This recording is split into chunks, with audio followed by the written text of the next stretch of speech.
Bonjour. Après cet essai que nous avons fait hier, aujourd'hui nous allons essayer d'aborder un second point. Nous avons parlé hier de fake news, ou c'est qu'on peut traduire en français par les nouvelles fabriquées, les nouvelles non fondées. Et la question c'est comment les détecter.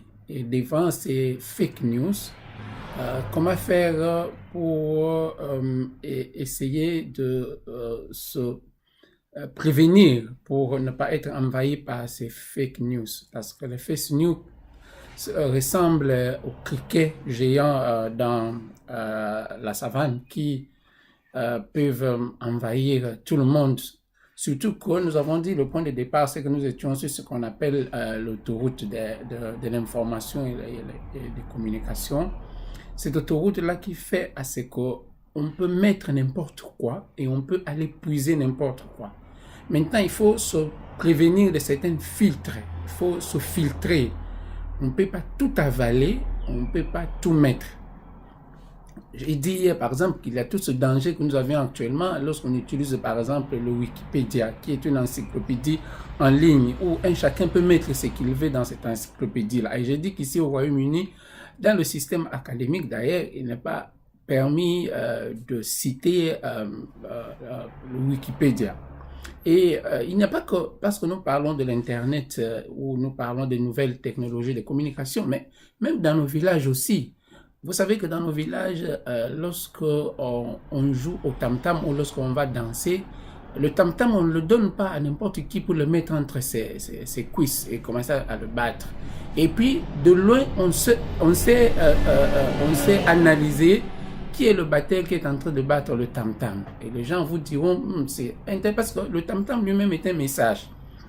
D'ailleurs, dans cette comédie que nous, Congolais, nous connaissons bien du Danga, le trio d'Asoufa, lorsque Danga, qui était en train de plairer leur ami Apolangando, en tant que l'autre là a arrêté le tam-tam, il a dit non. Moi, je connais ce tam-tam là, ce tambour là ne peut pas s'arrêter, ce rythme là ne peut pas s'arrêter comme ça. Donc, il faut aller voir qu'est-ce qui se passe. Et on connaît la suite de l'histoire.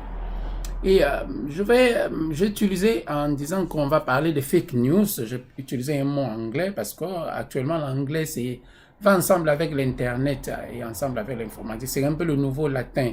C'est le latin moderne. Vous savez, dans l'ancien temps, c'était le latin qui était la langue de la science. Tous les hommes de science devaient écrire en latin. Actuellement, tout doit se faire en anglais. On a des petits mots comme ça en anglais où parfois on ne trouve pas tellement de vraies traductions qu'il faut pour le français. Bon, donc voilà.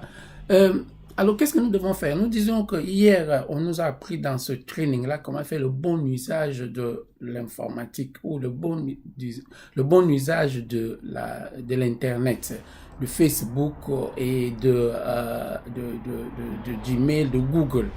Et nous avons dit que pourquoi c'est important? Pourquoi c'est important? Parce que tout, aujourd'hui, tout est fait sur Internet, tout est fait sur tout est en ligne. Donc, il faut se prémunir de ces petites choses qu'il faut savoir. Quand nous qui avons par exemple étudié au Congo, nous savions que dans le temps, le livre de grammaire, c'était Maurice Grévis. Donc, lorsqu'on parle de Maurice Grévis, cela veut dire que c'est la sommité de la grammaire. Aujourd'hui aussi, pour ce qui est de l'Internet, il y a des petits outils qu'on peut trouver en ligne aussi, qu'on peut trouver dans le Google, qu'on peut trouver. Donc, et j'ai dit, parce que nous parlons de l'information, on a dit que l'information a 4 rôles. Le journalisme a 4 rôles. C'est pour nous informer, pour nous former, mais aussi pour nous divertir, mais aussi il y a un quatrième rôle qu'on oublie souvent, c'est pour sauvegarder aussi nos mémoires. J'ai dit que je venais de terminer les études de cinématographie, donc un des rôles aussi c'est de sauvegarder ces mémoires. Donc il y a certaines petites lois, certaines petites choses qu'il faut connaître lorsqu'on utilise ces outils-là pour qu'on sache bien les utiliser. Donc lorsque vous tombez sur une information sur Internet, il faut savoir, est-ce que vous êtes sur une information, est-ce que vous êtes sur une formation, est-ce que vous êtes sur un divertissement ou vous êtes sur quelque chose qu'on met seulement pour la conserver. Donc, il faut faire cette part des choses. Donc, il ne faut pas tout avaler. Tout ce qu'on met sur l'Internet n'a pas valeur égale. Donc, d'ailleurs, vous savez, je vais extrapoler par exemple en utilisant la Bible. Vous savez, les gens qui lisent la Bible, les évangiles de Jésus-Christ par exemple, les gens qui étudient la Bible, ils doivent étudier ce qu'on appelle l'exégèse. L'exégèse, c'est l'étude biblique pour savoir un peu bien analyser la Bible. Parce que tout n'est pas la même. Les gens qui écrivent les évangiles, nous avons 4 évangiles de Jésus-Christ. Et on dit que ce sont les évangiles de Jésus-Christ selon. La traduction anglaise est même très intéressante. On dit according to, selon. Donc, il y en a 4. Donc voilà, déjà, ça nous donne une panoplie de sources. Ça veut dire que lorsque vous tombez sur quelque chose sur Internet, il faut faire attention. La première chose qu'il faut voir, c'est quoi? Il faut voir la source. Parce qu'il y a une loi dans le journalisme qui est la loi de 5W, de 5W, où c'est ce what to whom with what effect. C'est-à-dire qui est en train de dire quoi, à qui et pour quel effet. Donc, les choses qu'on met sur Internet, on ne les met pas pour rien. On les met pour un but précis. Alors, il faut voir quelle est l'origine de cette information, de cette source. Et on peut facilement vérifier, par exemple, avec Google, si une image n'est pas truquée ou si, par exemple, une vidéo n'est pas truquée. C'est facile. On peut vérifier, il y a des outils. Mais attention, il y a aussi un autre danger parce que tout le monde aujourd'hui commence à se cacher derrière cette chose. Il dit non, cette vidéo-là a été truquée, ces images-là ont été truquées. Non, tout n'est pas que truqué. Mais évidemment, il y a des choses qui sont truquées. Donc, lorsque vous tombez sur une information, d'abord, il faut utiliser ce qu'on appelle chez les Britanniques le common sense. Le common sense, c'est quoi? C'est-à-dire que humain, tout homme a un sens d'analyse, a un sens critique.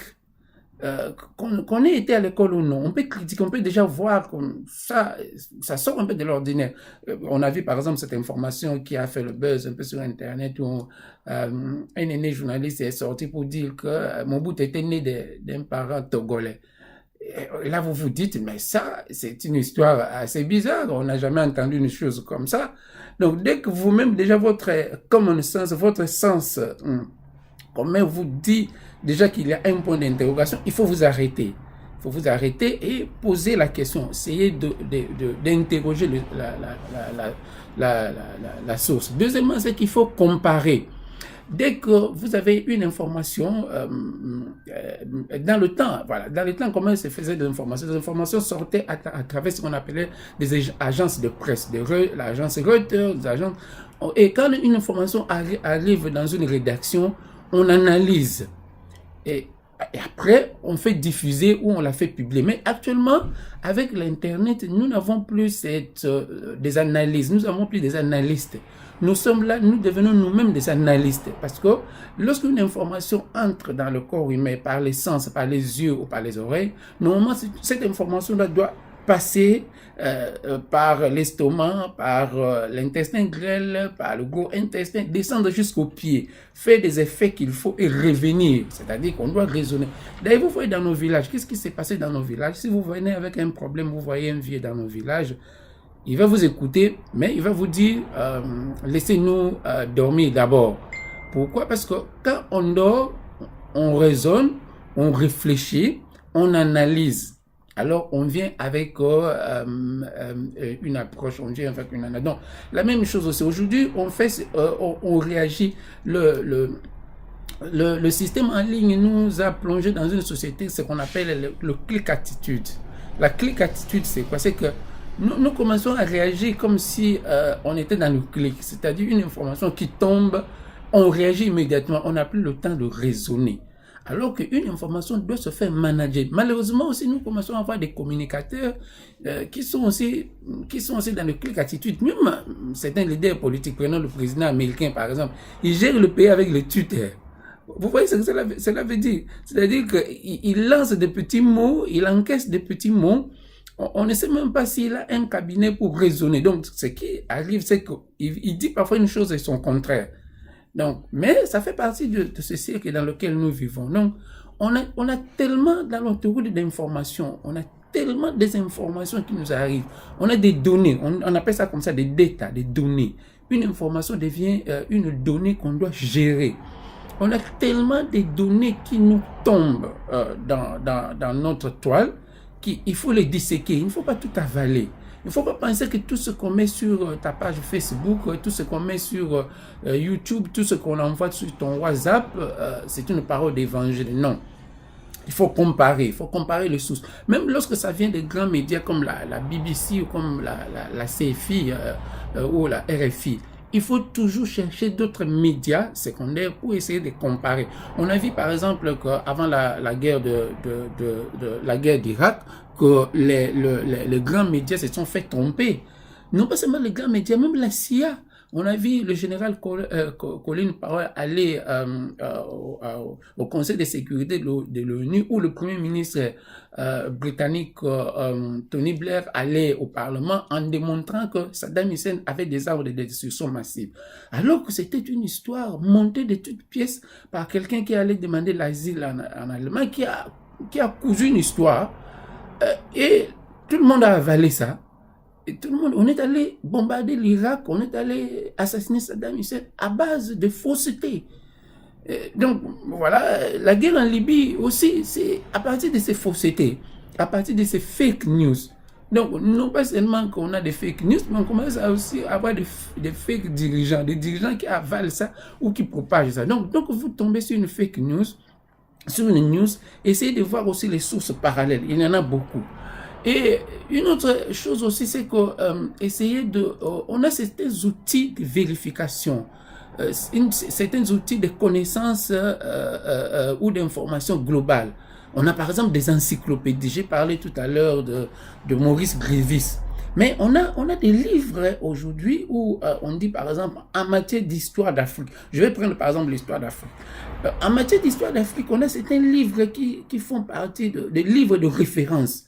Comme le livre, si vous voyez dans ma bibliothèque, j'ai tous des livres de référence d'histoire, parce que je suis en train d'écrire un livre sur l'histoire de Lumumba. Alors, je dois essayer de m'adresser, je dois essayer de vérifier certaines choses dans certains livres de référence. Et j'en ai quelques-uns ici, par exemple. Quand on parle de l'histoire d'Afrique, par exemple, le livre de référence, c'est le livre du professeur béninois Joseph Kizerbo. Et ça, moi qui ai eu la chance de le rencontrer, il m'a dédicacé ce livre lui-même, vous voyez, le professeur Kizerbo, mais il me dit, pour Norbert Mbumpoutou, ce recours à nous-mêmes cordialement.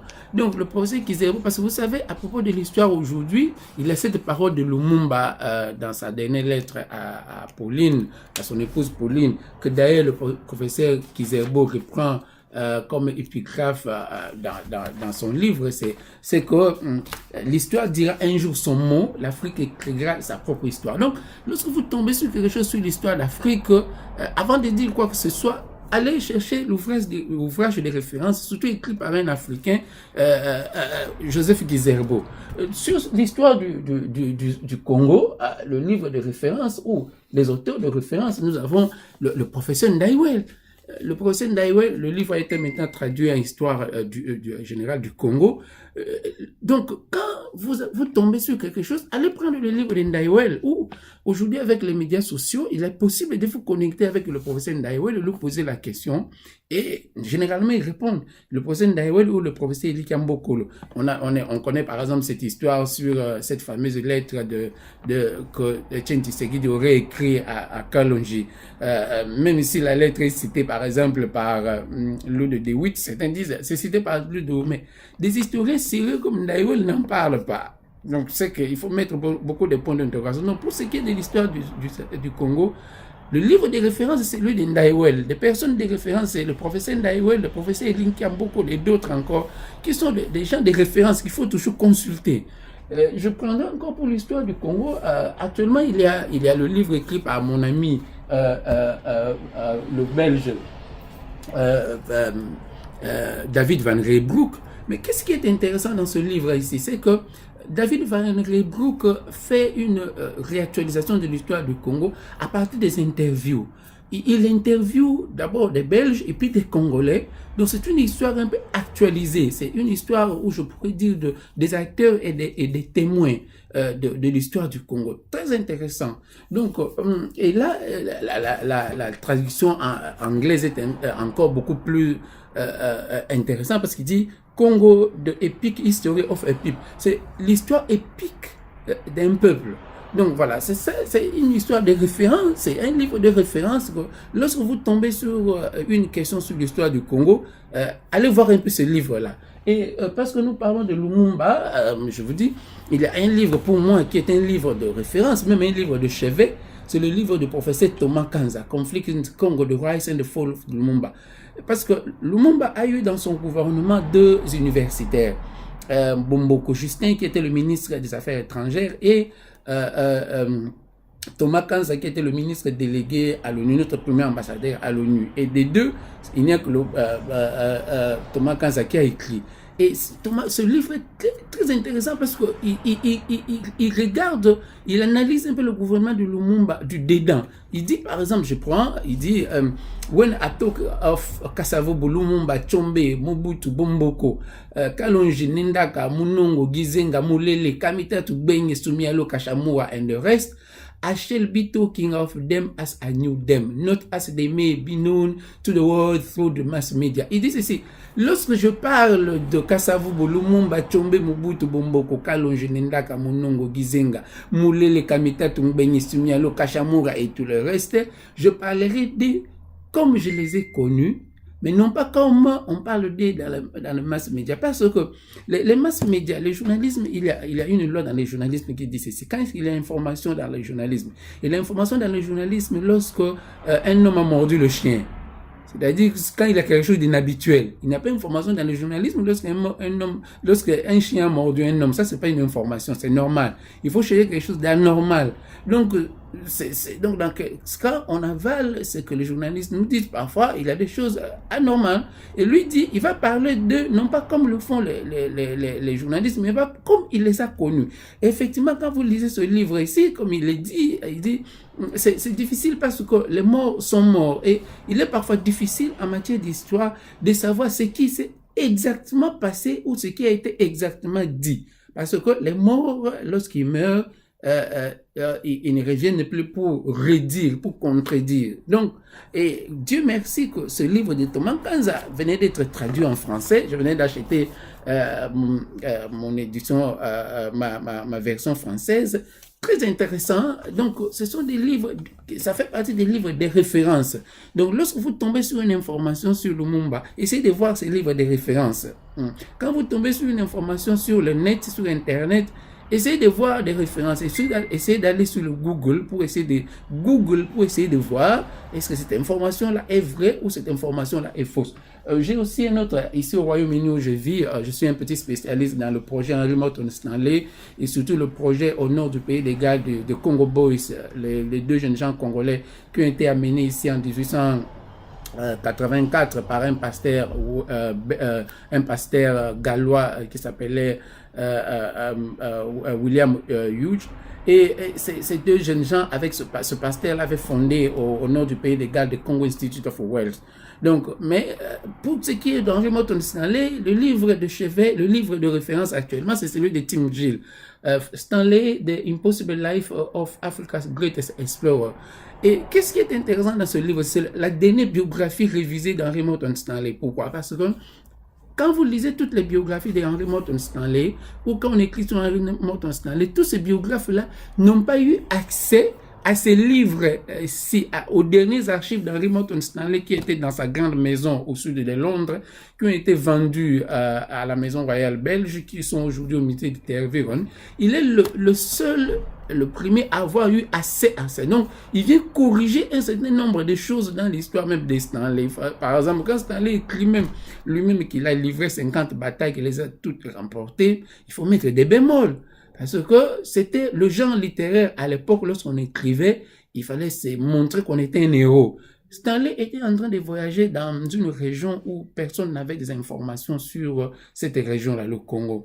pouvait-il commettre la bêtise de se mettre à tuer, à livrer des batailles? Non, on allait l'arrêter quelque part, on allait le tuer, parce que cette région-là avait déjà connu les armes à feu avec la traite négrière qui était arrivée au 14e, 15e, 16e siècle. Donc, lui qui arrive avec 2 armes, il ne faut pas livrer bataille dans toutes ces villes-là. Donc, il faut corriger plusieurs choses. Donc, je dis, lorsque vous tombez sur une fake news, ce qu'il faut faire, c'est que quoi? Quand vous tombez sur une nouvelle, n'importe laquelle, il faut comparer, il faut chercher les ouvrages de référence. Il ne faut pas penser que ce que vous voyez sur les masses médias, ce sont des paroles de l'évangile. Non, nullement. Il peut y avoir ce qu'on appelle des apocryphes. Les apocryphes, c'est quoi? C'est que, vous savez, quand on a des évangiles, nous avons 4 évangiles. Mais nous avons ce qu'on appelle les évangiles apocryphes. Les évangiles apocryphes, c'est quoi? Les évangiles apocryphes, ce sont des évangiles, on vous dit par exemple l'évangile de Judas, on vous dit l'évangile de Thomas. Donc, dans ce que nous on avale, il y a aussi beaucoup d'apocryphes. Pourquoi? Parce que, comme journalistes ou comme storytellers, comme griots, il y a une loi dans le storytelling. Il y a une loi quand on raconte des histoires. Tous quand nous étions enfants, on nous disait ceci. Lorsque tu racontes une histoire, si tu veux que cette histoire-là soit très intéressante ou qu'elle soit appréciée, qu'est-ce qu'il faut faire? Il faut mettre un peu trop de pili-pili, trop de piment dans ton histoire. Comme ça, ton histoire sera beaucoup appréciée. Et donc, dans ce qu'on voit, et le rôle du journalisme aussi, c'est celui-là, c'est-à-dire que le journaliste, pour rendre son histoire intéressante, il met aussi parfois un peu de pili-pili.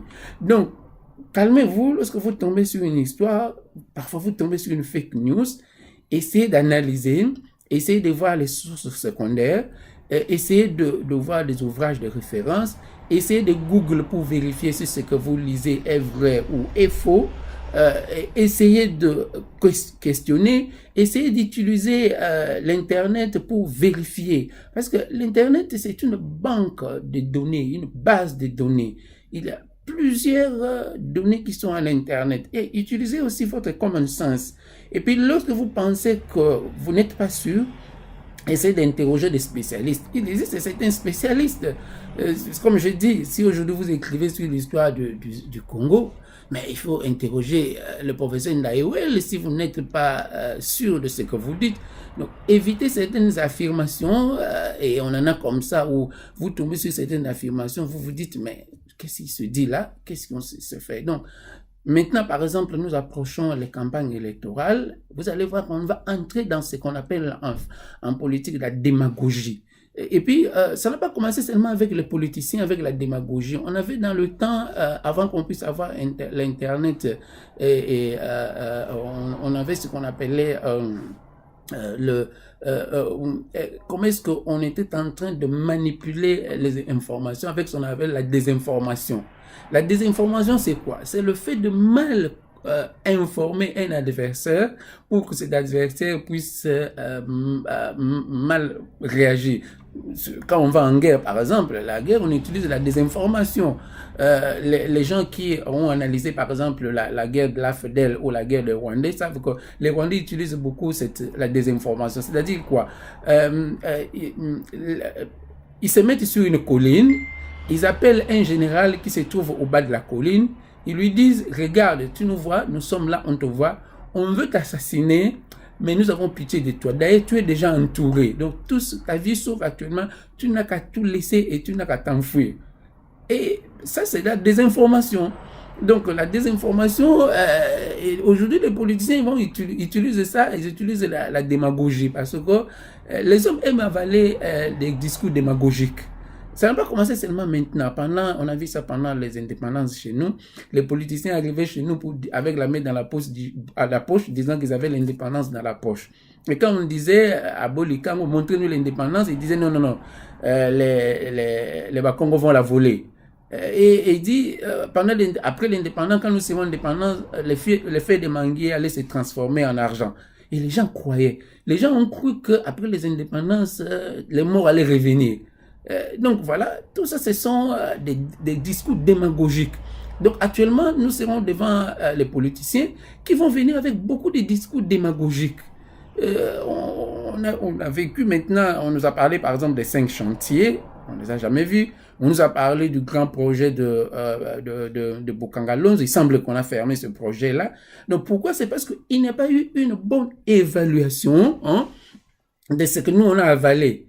Et le rôle des troubadours, ce qu'on appelle les troubadours et des turféraires, c'est justement d'essayer de nous faire avaler des fake news. Donc, faites gaffe, soyez attentifs, utilisez votre common sense, ne pensez pas que tout ce qui est relayé dans le YouTube ou dans l'Internet est vrai. Quand vous tombez sur quelque chose, essayez de vérifier et puis essayez d'éviter d'être aussi quelqu'un qui est en train de relayer des fake news. C'est-à-dire vous tombez sur une nouvelle sans savoir, vous faites balancer ça. Non, on est tellement envahi par des choses que essayez vous-même de faire filtrer ce que vous voulez communiquer aux autres et essayez d'utiliser positivement votre autoroute de l'information, votre Internet. Voilà, ce sont là quelques points pour aujourd'hui que je voulais partager avec vous. Les fake news, nous sommes envahis par les fake news et essayez de analyser. Et nous avons même le problème qu'on a de la télé-réalité. La télé-réalité, c'est quoi? C'est que quelqu'un se pointe quelque part avec sa caméra, il dit, bon, voilà, je vais commencer à vous raconter, à vous faire voir, faites gaffe. Une information doit se gérer, doit se faire gérer, doit se faire analyser. Et il y a des spécialistes de l'analyse de l'information, comme il y a des spécialistes aussi de déformation de l'information.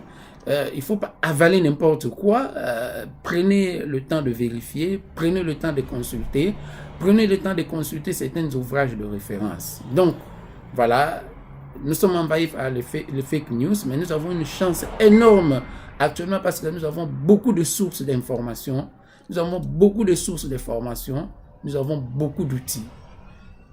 Grand merci pour vous qui suivez le etc. TV, c'est cette petite initiative pour essayer de partager avec vous les connaissances aussi. Comme je dis, le rôle de la presse, c'est d'informer, déformer, de divertir, mais aussi de garder certaines données.